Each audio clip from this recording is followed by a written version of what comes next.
Hello, everyone, and welcome. Today's topic, I am too old to lose weight. Those of you who know me know what I think about this. But if you don't know me, my name is Vicki Griffith with Breakthrough, and I help mostly women who've been struggling with dieting to really lose weight and keep it off without the grueling food plans, with all of those exercise, and without giving up chocolate or wine. And who knew there was chocolate wine? So there you go. So today's topic, I am too old to lose weight. The first thing most people tell me is that cravings, regardless of their age, is what sabotages their diet. So I've created a video download series. It's absolutely free to you. It is the same technique that I use to have kept off 70 pounds now for 20 years. And you can get that video. Don't go there now, but let me share with you about this topic. However, you can go to crushcravings.com and you can put in your email address to download the series, and it will show you exactly how to crush cravings in 30 seconds. Truth. It's amazing how it works. It works with all kinds of things besides cravings, but start there. So I'm too old to lose weight. It's really one of those stinky BS, the belief systems that you have that is keeping you fat. And I know that sounds harsh, but that's reality. It is a belief system. And when we believe something, when we fully engage and believe something, then our brain makes it true. Now, some people are like, yeah, but my metabolism is slowed down. Yeah, but it happened to my mom and my daughter when she got to be at a certain age, and it happened to my grandma, and it happened to my aunt, and all of these women in my life that are older are fat. There is some truth to that, and you can go online and you can find the science behind what happens as we age and our metabolism slowing down. But the reality of it is every one of those articles will tell you it's because you've slowed down. And then people will say, but, and then they'll give me more excuses. I call them solid reasons in my book as to why they are older and they can't lose weight. I can't move around as much because my ankle hurts, or my knees hurt, or my hips hurt. I can't move around as much because I'm still working at my desk all day. I can't move around as much because you fill in the blank. You have an excuse that you're using as to why you can't lose weight. Whether you are older or whether you're 20, you have excuses as to why you can't lose weight. You don't have the time to exercise. You don't have the time to cut up all of those freaking vegetables. You don't have the time to make that shake.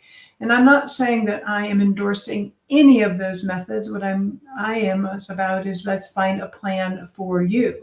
Some of my clients, that is healthy, nutritious shakes for substituting a meal. Others of them is still eating chocolate every day and figuring out a way to raise their metabolism or to cut back on some other things so that they can, or substitute. Like, for instance, I eat chocolate every day, but I eat sugar-free chocolate. So there's less calories and there's less carbs in it.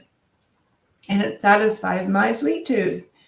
And so I'm all about that. It's about being satisfied with your food, substituting for foods for the food program that you pick, so you can be on target without deprivation and without willpower. That's right, without willpower. Because we do a couple of things. We change your subconscious mind around food choices so that you automatically make healthier food choices aligned with the food program that you pick. It's not because you have to. It's not because it's on the diet. You do it because you want to. And you really enjoy the food. So there's that satisfaction piece. We also find ways to substitute foods so that it is more aligned to your food program. I found some amazing products and I will be sharing those in a couple episodes here, that I use consistently, and again gives me the same satisfaction that I would have eaten, let's say if it was pasta, or as I said, chocolate or cake or any kind of yummy dessert, because I have a sweet tooth and I'm not going to give it up, but yet I've kept off 70 pounds. Also, the belief system leads to your actions. I was in a store the other day, a grocery store, and there were two women, probably about my age, maybe a little bit older, and they were shopping the candy aisle, which is where all the sugar-free candies are as well. And the ones that won't upset your stomach, those I don't, the ones that upset my stomach, I don't eat. They taste amazing. They're just not good for the digestive system. I have found chocolate sugar-free that will not upset my digestive system. They were not there for sugar-free. They were there picking up bags and bags of candy saying, I just can't diet, and this is why. But if they had changed their subconscious belief systems around candy and had the knowledge of some things that they could eat that would align with a food program, they could release weight if they really wanted to. And I'm not saying you don't want to, because there were many years, my entire life really, from age 6 all the way up until 20 years ago, that I struggled with dieting. I was desperate to figure out how to lose weight, and I would try just about anything and everything, literally starving. I starved myself sometimes so that my back hurt so badly because I was so hungry, or eating ridiculous foods like cottage cheese and ketchup because I wanted so desperately to let go of the pounds. And another piece of insight to this, and a little bit of science behind it too, is that the metabolism does slow down when you lower your calorie intake and you jump it back and forth. So the body does adapt to burning less calories. If you're less active, it adapts to burning less calories. And so it keeps you at that state that is considered fat for your body. So think about a thermostat.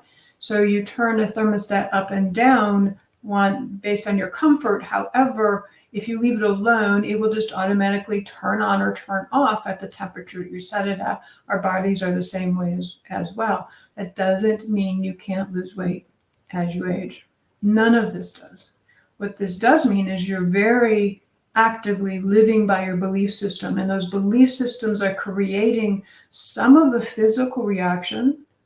Some of you might have physical reasons why it's more difficult to let go of weight, but those are all adaptive so that you can and become more healthy in the long run. So it's not that you're too old to lose weight, it's that you believe you're too old to lose weight, and you're using all kinds of excuses, solid reasons to keep you there. Then you create stories around it, and those stories are keeping you there too. Like those two women in the grocery store. I just can't diet. Well, it's not that they can't. They just haven't found the way to stick with one. And walking down the candy aisle, putting bags and bags of candy and saying that it was for their grandkids is not, oh, is that you? Is not an excuse. I used that excuse when our son was younger. That's why we had all kinds of the snack cakes in our house and all kinds of cookies and all kinds of ice cream and all kinds of grab and go desserts and sweets so that he could have that stuff. Guess who ate most of it? It was just an excuse. I was using him as an excuse so that I could have those things. Now, if you're saying, well, I enjoy those things to have in my house, that's great.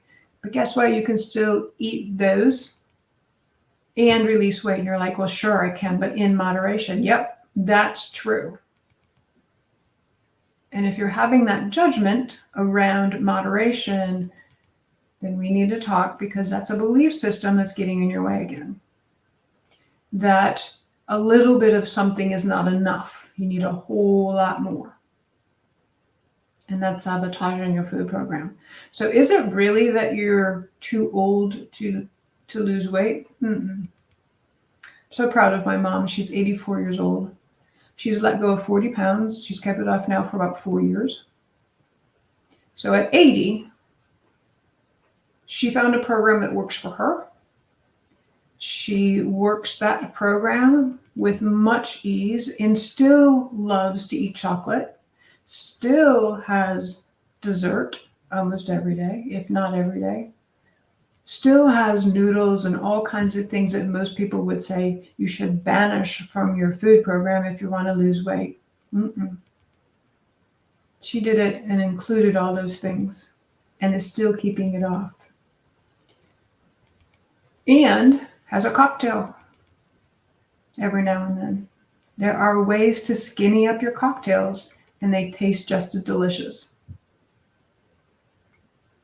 If you have any questions, if you want to chat about releasing the belief system, if you want to keep it, keep it. But if you really want to change them and you want to find a way that's easier and that one you can adapt to the food program so you're still eating some of the food you love. And if you have this thing of it that a little bit is not good enough, it's got to be all or nothing, that's a diet myth. And that's something you learn from dieting your life. And it's not necessarily true, because if you have a little bit, it doesn't mean that you have to eat a whole lot. It's a habit you've developed. Let's chat. My information will be on the last slide, so you can get in touch with me, set up an appointment to chat with me. No obligation, no sales. We're going to talk about what's going on for you. If you truly want to do something different, then let's chat. If you want to keep it, then keep them. It's fine. It's not hurting me. It's hurting you and your health. So keep them, those belief systems. So until next time, sending you all love.